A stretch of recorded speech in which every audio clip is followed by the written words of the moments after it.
Hi, so welcome to the lesson. I wanted to show you guys what you should be doing. So this is a synthetic division lesson, and we've been doing this before, but I wanted to go through it and just give you a review of how to set it up. So let's first think about how this process works, and I know there's a lot of information here.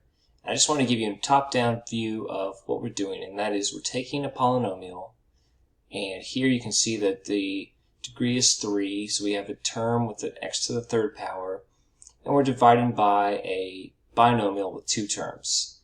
So what happens is the 2, the negative 5, and then here, remember, it's a negative 1 and the 3 are going to be up top here, 2, negative 5, negative 1, 3. And then this x plus 3, the first thing you need to do, change the sign of the plus or the minus number here. So think it's going to be x plus 3. What we do is we solve for x. So we subtract 3 from both sides. So x equals negative 3. That's the number that goes here. Do not put plus 3 here. Change the sign. If it's a minus 2, minus 1, that would be a plus 2 or a plus 1 here. Since it's a plus 3, it becomes a negative 3.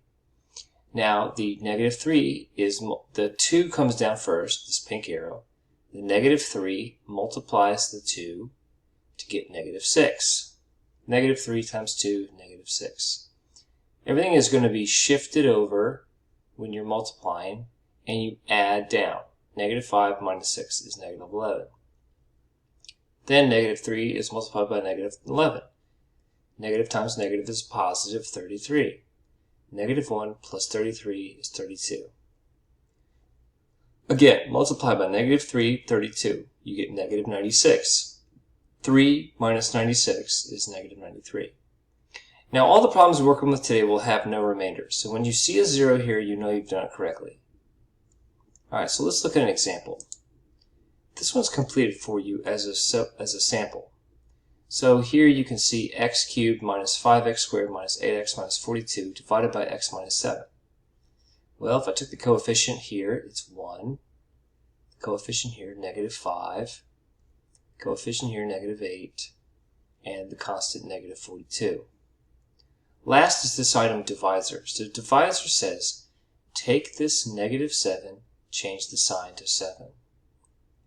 And then you'll see it'll populate this entire screen. So everything's been done for you as a demonstration of how to solve this.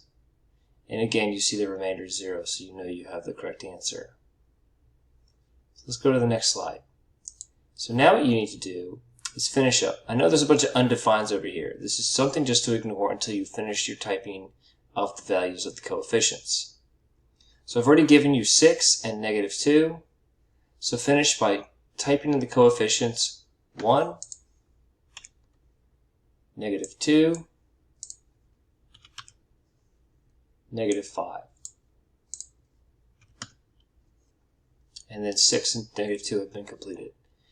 You can then check your work to see if you're correct. So continue doing that for the other slides, and then there'll be another video to supplement the next step.